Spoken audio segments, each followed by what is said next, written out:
Tennessee This Week from WATE 6 on your side starts now. Hello and welcome to Tennessee This Week. I'm Bo Williams. This week we begin with Governor Bill Lee's executive order designed to help keep students and teachers safe in the classroom. It was signed on Monday following last month's mass shooting at an elementary school in Uvalde, Texas. And the events of the last few weeks, particularly the events in Texas, have shocked our country, have caused anxiety and fear and grief and anger, and have created an awareness that there are things that we should do. There is no doubt that the safety of students and teachers is paramount. We agree in one thing, that our schools should be a safe place, that we want our kids and the teachers and the staff to know that they can go to school and come back safely. The debate instead boils down to how security measures are implemented and gun laws. The governor's order does not include plans for stricter gun laws in Tennessee. We're not looking at gun restriction laws in my administration right now. Instead, he is focusing on alternatives like adding school resource officers to every school in the state, a push that began in 2019 and something that has already been implemented by Knox County Schools. When I first came in as a state rep, I was working on a piece of legislation to put an SRO in every school. Everybody said I was crazy. The governor stepped in and provided a whole lot of funding. The new executive order also aims to keep schools secure by keeping intruders out altogether, and it calls for accountability measures, as well as a statewide evaluation of training for both law enforcement and school districts. Yeah, I think it's great. I mean, I think again we are open to continue to learn. I think there's no foolproof ways. I do appreciate our partnership with the Knox County Sheriff's Department and also the Knoxville Police Department. We've worked seamlessly with them for years, and there's really just an open dialogue and communication and relationship. So anything we can do to continue to learn to be better, we'll continue to do. But I have a lot of confidence in what we're doing already. That was John Ryswick, the new Knox County Schools superintendent. A similar sentiment was echoed by professional educators of Tennessee on Monday. However, not everyone is applauding the governor's executive order.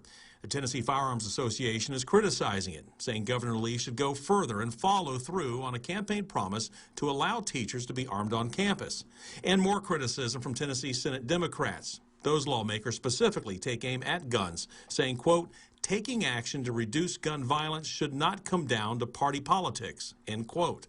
While Governor Lee did not respond to the state Senate Democrats or the Tennessee Firearms Association, he did call his executive order a first step moving forward. He adds there is more work to be done. I can tell you that we have a serious intent in all of the departments of state to collaborate together to say what is the next step in the next 2 weeks, what is the next step in the next 4 weeks, how is it that we carry this out and make our schools safer. Now to another big story we are following for you this week. The new Knox County School superintendent is making changes just days into the job. John Ryswick has announced a plan to reorganize the structure of the school system's central office. His plan includes increasing the number of assistant superintendents the school system has from 1 to 5. WAT 6 on your side's Paige Week spoke with Superintendent Ryswick on Tuesday and brings us more.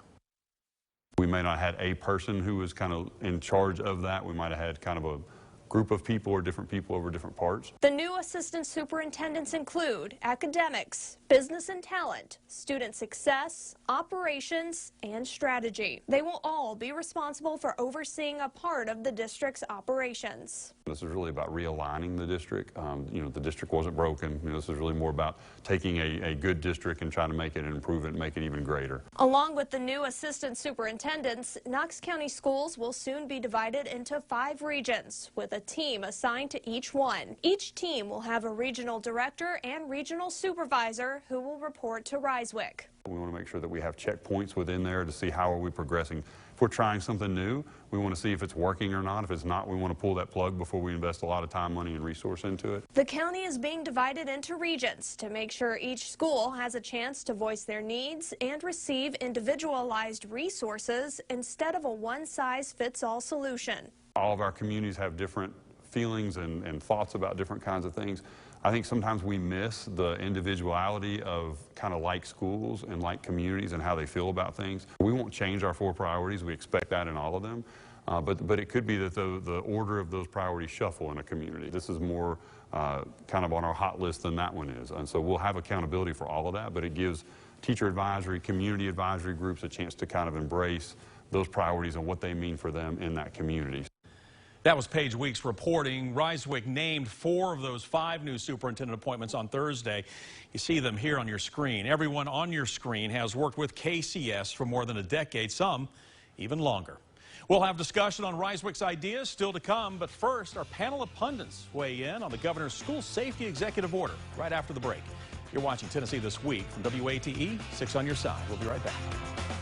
And welcome back to Tennessee This Week. I'm Bo Williams. Glad you're with us. I want to welcome political analyst George Corda, political contributor Courtney Piper, and healthcare analyst Craig Griffith to the show. As always, great to have you guys here. Glad to be here. All right, let's talk about Governor Lee signed an executive order earlier last week that directs accountability measures for school safety. One of the things that was pointed out, some people wanted to hear more as far as gun restriction laws. He said gun restriction laws not a part of this in any way. There are those that said that they want to hear that. There's also other groups saying, well, you said when you were campaigning that you would look at putting guns in the hands of teachers. That wasn't even brought up. So, and then there's those that say that they applaud, obviously, his latest proposal or his latest order. So let's kind of get your feedback on where the governor stands right now and how he's approaching this. Craig, I'll start off with you. You're upper right corner. So you get the square, you get the start off on this, kind of your thoughts on what the governor had to say. Well, I think that the governor's going down this pathway of, quote, hardening schools, which is somewhat disheartening to me because I hate to have our schools look like armed camps. It's very, very difficult to have a learning environment like that, but that seems to be the path he's going down. And heaven forbid that we don't have an incident like this in Tennessee. I think it's good to remind school systems to practice, to get their drills, the drills in and do what they need to do. You know, and in terms of no guns, less guns, you know, the state legislature passed the constitutional carry law last session. So I don't think that there's much chance that any other restrictions on guns are going to pass through the Tennessee legislature. So that's really banging your head against the wall. And so I think that we're going to come down to an incident like we've had in the different cities across the country, that it's keeping our fingers crossed that it never happens in our community. So, and that's what I'm doing. Courtney, did the governor go far enough? No, the major issue here that I think he's trying to address, keeping schools safe from, are guns. We're having school shootings with guns. No other weapon is being used. And any school safety executive order or legislation that neglects to mention how we keep guns out of schools that are in the hands of people that are using them specifically to kill people falls short of its goal. We know that in Uvalde, law enforcement failed the school. We know that law enforcement did not necessarily follow the proper procedures. We know that they stood outside the school for 60 to 90 minutes as the shooter was actively shooting people with a gun. So any school safety executive order that does not include keeping kids safe from the weapon that is killing them inside schools falls short of its goal. George, agree? What are your thoughts here? Well, in the United States, there are roughly 330 million people. There are an estimated 300 to 400 million guns. There are also an estimated 15 to 20 million AR-15s, which is the one that people want to talk about the most, in the hands of private citizens. And FBI statistics, now, it doesn't matter that it's a small number to the person to whom it happens. But FBI data show that in any given year, about 400 Americans die from rifles of all kinds. And there are 15 to 20 million AR-15s, not to mention the hundreds of millions of other guns out there. So the issue becomes, you cannot, it is not possible to do anything to get guns away from people because they're out there. They're out there and they are in people's possession. You want to try to do the best you can to keep them out of the hands of people who are dangerous. And I'll tell you, it is a lot harder to get a gun now than it was years ago. You know how Lee Harvey Oswald got the rifle he used to kill John F. Kennedy? He sent away for it, a mail order catalog, and they shipped it right to him. You can't do that these days. So the idea of we're going to somehow keep guns out of schools.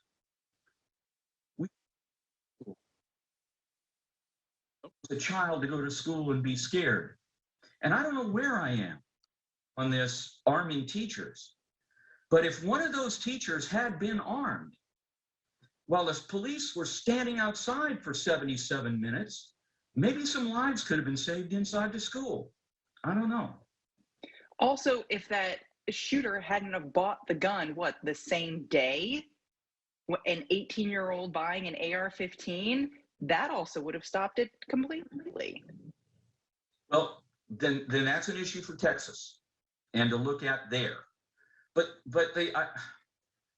it should be an issue for Tennessee too. I mean, our governor passed a law that said Tennesseans could buy handguns without a permit. I don't think that's doing anything to address this cultural problem we have of every single person needs to be armed and it's okay to be armed and an 18-year-old can buy an AR-15. Well, I mentioned when that came up that I thought there should be some sort of training mechanism, some sort of safety training mechanism connected to that, because once a bullet exits the barrel, you can't call it back. And yeah, there are people out there. Like I said, there are 330 million people in this country, about 6.5, 7 million Tennesseans. And on any given day, any one of them is going to do something insane. And if we harden the schools, turn them into virtual prisons, what are we going to do at the bus stops? What are we going to do with kids walking to school? What are we going to do in the playgrounds? There's no easy answer to this, or it would have been found. Right. It's kind of interesting to me that if I go down to the Tennessee River here and throw a fishing line in there without a permit, I'll get fined. But yet you don't need a permit to buy a much deadlier weapon than a fishing pole. Interesting point on that one. So what, I mean, like you said, George, maybe there's not a clear-cut answer, or maybe there is one. I mean, so the governor's proposing, he was talking about more SROs, obviously for every school. We've seen that already kind of implemented in Knox County. So if there's no talk of gun restriction laws, then what else needs to be done? Does it come down to metal detectors, more training for security? Where do we go from here? If you want to make schools safe, you can put walls up around it, put guard towers, you can put metal detectors, you can put video in every corner of the school, and it will probably be safer. It's also a prison. So, during acts of terrorism, presidents always say pretty much the same thing. We will not be scared into surrendering our values and our freedom. So, Bo, I don't know where that line is, because the idea of some lunatic putting bullets into the head of a fourth grader is just so unconscionable, you can't even imagine it. But I'll point out that there was an SRO. He run down with his car. There was an SRO officer in the Parkland school that wasn't able to stop that incident from occurring. So there's not a silver bullet. There is not. I think some of the red flag laws may help. Of course, the red flag laws will help actually more on suicide by gun, but that requires a strong background check mechanism and things like that. So we're a while away from implementing anything like that.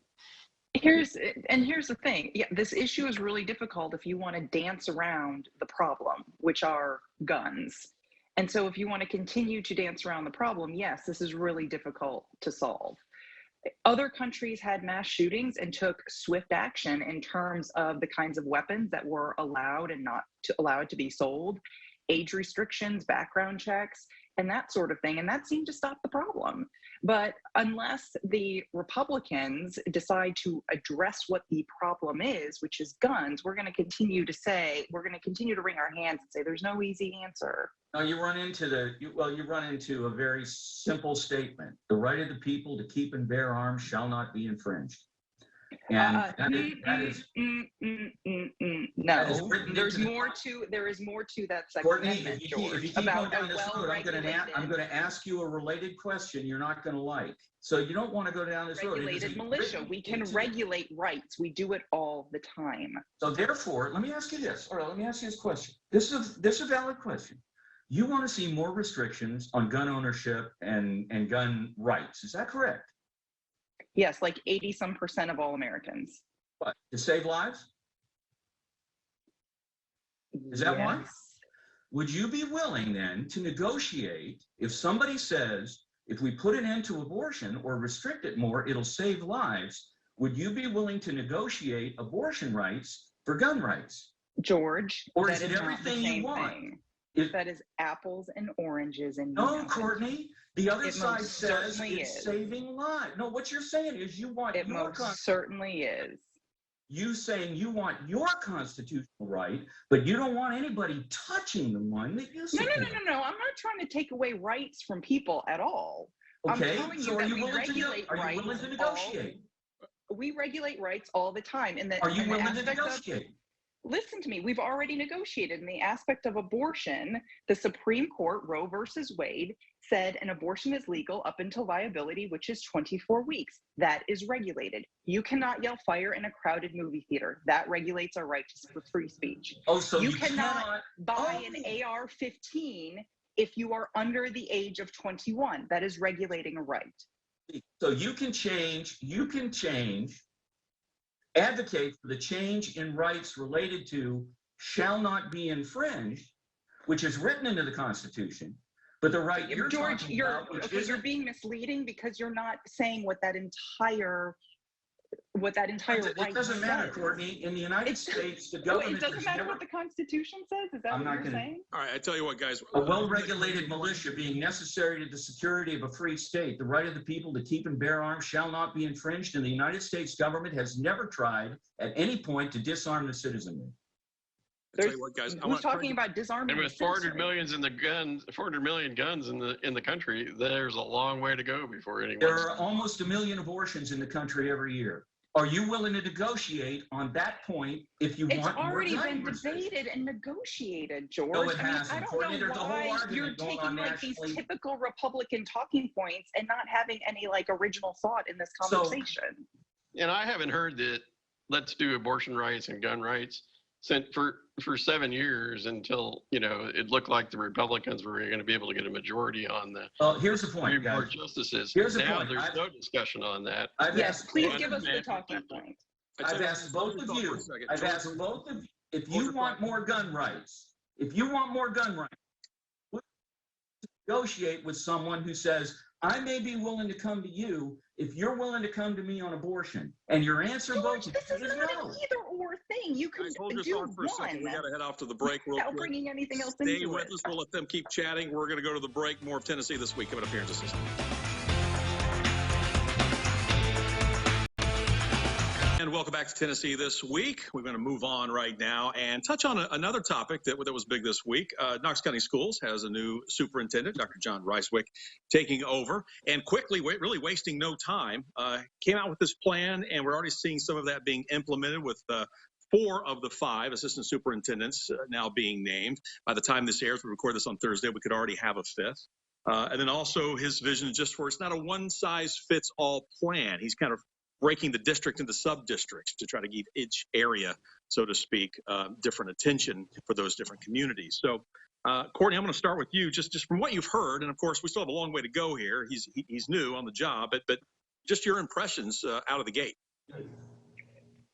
This is a really, really, really big change for being on the job a short period of time and with, to my knowledge, no public input. No warning to the public that this kind of change was being considered. So there could be a lot of blowback just from the style of how this was delivered. In terms of the plan itself, On the surface, it seems like a really great idea to make sure that various districts and various areas are getting specialized services, skills, input, etc. But this kind of plan can be a beast to manage and make sure that the decentralization doesn't cause chaos and more bureaucracy and stalls actual decisions and things from happening. So I'd like to see how this is actually implemented in practice. And again, it's a really big, bold move with, to my knowledge, no public input. So, Craig, let me have you follow up on that. I mean, you kind of have the same feeling? Are you kind of waiting to kind of see how this plays out? I mean, in the past, we've had one assistant superintendent. Now we've got 5 on the board, is what he's wanting to do here, and then also breaking up the district. So, on the surface, do you like the plan? I mean, what are your thoughts? Well, while he's only been on the job a couple of days, he's been in education for decades. I'm sure this is a plan that's been going on in his conceptualization for a long time. And I do like the changing the way we handle this to the individual schools as the individual student as they move from elementary to middle school to high school, not someone who takes care of every high school in the district and every middle school in the district and every elementary school in the district. So I do like that decentralization. I'm not so sure that this is a plan that needs public input. It's an administrative structure. And I can't ever remember an administrative structure having a public hearing, for lack of a better word. So these are people that work, pretty much behind the scenes. My kids went through public schools, and I couldn't tell you who the district supervisor was for the elementary school or middle schools. So we'll have to wait and see. And it is, it'll be interesting to see how difficult this is to administer when someone makes a mistake. How is the superintendent going to handle, that? And how are they going to handle to make sure that what's happening in District A is the same as happening in District B in terms of how you're handling discipline and things like that. So it's a work in progress, but conceptually, I can understand it. George, conceptually? Oh, Courtney, were you wanting to say something? I saw you move your... Oh, no, I haven't an itch. I was just scratching an itch. I think it's like this is a little bit like a card game, poker game. Okay. And he's got a pile of chips in front of him because he's starting. He's brand new, and he shoved them all into the middle because this is a big bet. If it doesn't work out, he's going to get a lot of grief. But if it does work out, look, public education has been in crisis for a darn long time. We talked about this before. In any given year, pre-COVID, usually about, and this wasn't just in Tennessee, it's worse in Chicago, it's worse in other cities and a number of other cities. But nationwide, you've got about 35% of 4th graders who can read at 4th grade level. And you've got about the same number at 8th grade. So these kids are all being programmed for, not programmed, but destined for failure because they can't read in the 4th grade. So if this superintendent can implement a policy and a program that moves those numbers up, he'll wind up someday as Secretary of Education because it will be the answer that everybody's been looking for because we are every year churning out hundreds of thousands of high school graduates or dropouts who are functionally incapable of doing anything in the 21st century. So anything that improves this is golden. Yeah, because I know he mentioned, obviously, with the younger kids, it's all about, it's the reading, it's the math. But as they get older and get ready for graduation, Courtney, I know he was really focusing on making sure that they are ready for when they do graduate and when they do move on, whatever that comes next. So that's kind of obviously the end game, if you will. Yeah, and I think the State Department wants everyone to have a diploma or a certificate. I think, moving in that direction is the way we need to go. And it's difficult to see how any administrative structure is going to improve that type of outcome. It's it's the relationship between the teacher and the student, and we'll have to see if this structure helps that relationship. Courtney, about 10, 15 seconds. last word. Yeah, the Ford Foundation is funding, I think they're calling it academies in some of our Knox County high schools that give kids exposure to different industries and different career fields. And something like that is ultimately what's going to help our students. I don't know administratively I think this is a programmatic decision, not administrative. All right, And our economy. We're going to wrap it up. Thanks so much for joining us, as always, the three of you. And thank you for watching Tennessee This Week. We'll see you next time. The views of guests on Tennessee This Week are their own and do not represent the views of WATE 6 on your side or Nexstar Broadcasting.